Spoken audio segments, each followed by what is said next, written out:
Această variantă de salată de vinete este extrem de gustoasă, are și o culoare tare frumoasă și este de post. Bine v-am regăsit la o nouă rețetă la Alina în bucătărie.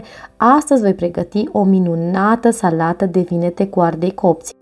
Este o combinație extrem de reușită de vinete coapte cu ardei copți. Voi pune și puțin usturoi, veți vedea, va ieși o minunăție, perfectă în perioada postului și nu numai. Iar acum haideți să vă arăt de ce anume aveți nevoie. Acestea sunt toate ingredientele necesare, lista completă o puteți găsi în descrierea videoului. Pentru început va trebui să coc vinetele și ardei. Aici puteți să folosiți mai multe metode, fie să le coaceți la cuptor, pe plită sau chiar pe grătar. Eu le voi coace de această dată pe o plită din fontă. Ce trebuie să știți este că atât vinetele cât și ardeii trebuie să fie prăjite la foc mare, așa că am încins foarte bine plita la putere maximă și când aceasta a fost foarte bine încălzită, am pus vinetele și ardeii. Le voi lăsa să se coacă foarte bine pe o parte pentru aproximativ 10 minute sau cât ardeii să prindă o crustă neagră, iar vinetele să se înmoaie, doar mai apoi le voi întoarce. Separat într-un ibric am pus apă la fiert, în aceasta voi fierbe pentru 1 minut o roșie crestată la capăt, astfel va fi mai ușor să decojesc roșia. Între timp vinetele s-au copt foarte bine pe o parte, așa că le voi întoarce și voi continua să le prăjesc până când sunt făcute pe toate părțile.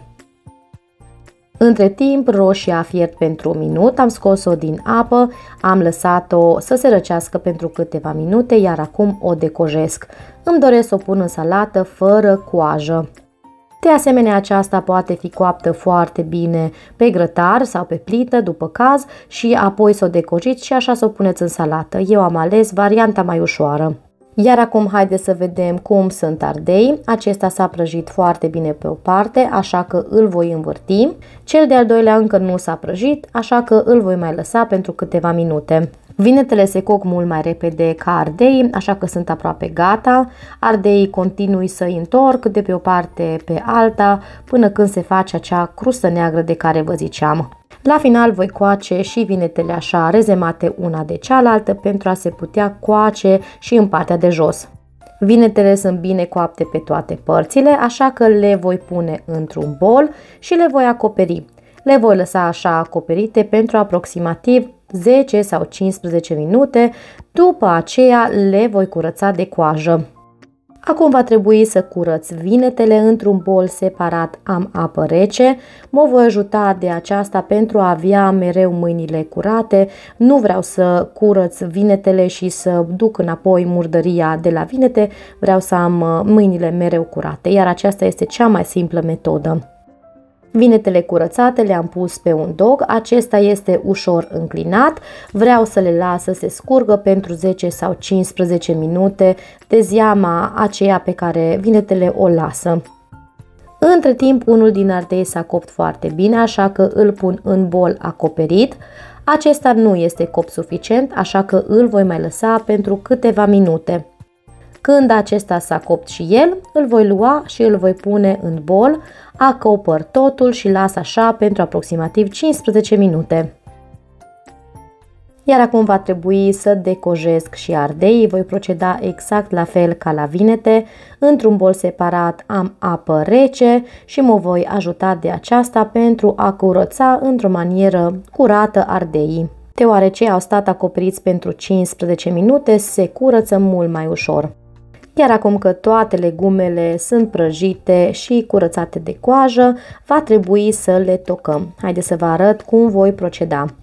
Pentru început voi toca vinetele și veți avea nevoie de un cuțit de inox sau unul special din lemn pentru vinete. Le-am tăiat pentru început codița, iar apoi voi toca foarte bine dintr-o parte în cealaltă pe verticală și invers până când sunt foarte bine tocate. Iar apoi le voi transfera într-un bol încăpător.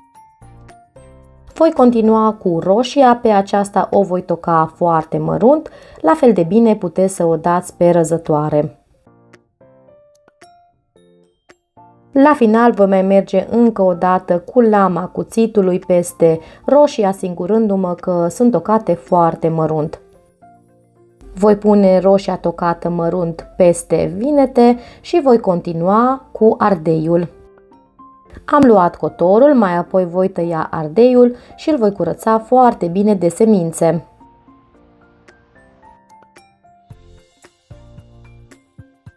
Chiar acum va trebui să toc ardeiul. Pentru început îl voi tăia în fâșii foarte subțiri,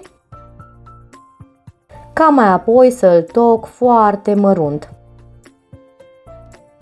Pentru această salată mie îmi plac ardeii tocați foarte mărunt, așa cum puteți vedea și în imagini. La fel de bine îl puteți da pe un robot de bucătărie sau dacă îl preferați puțin mai mare, puteți să îl lăsați în bucăți mai mărișoare. Odată tocați ardei, vor veni și ei pus peste restul legumelor.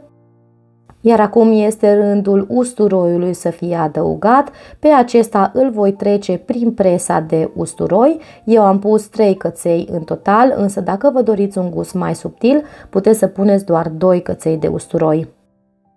Chiar acum va trebui să condimentez salata după gust cu sare și piper. Puneți mai puțin, după aceea mai puteți să ajustați. Va mai fi nevoie și de puțină zeamă de lămâie. Eu am pus aproximativ 2 linguri, însă puteți să puneți doar puțin, mai apoi puteți să ajustați după caz dacă mai este nevoie. Voi amesteca totul foarte bine cât să se omogenizeze toate ingredientele, iar acum este momentul să gustați salata și să vedeți dacă mai este nevoie de sare sau piper. Va mai trebui să adăugați și aproximativ 2 linguri de ulei, amestecând salata foarte bine.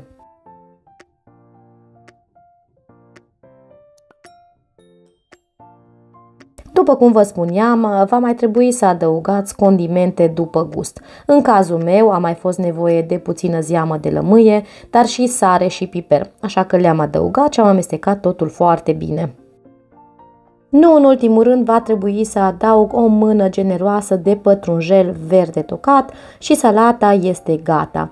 Aceasta o voi da la frigider pentru minim de 2 ore, după care poate fi servită. Este o salată absolut delicioasă, perfectă în perioada postului și nu numai. Poate fi servită pe o bucată de pâine sau alături de o bucată de carne, de un grătar, așa că nu ezitați să o încercați și să-mi spuneți cum v-a ieșit.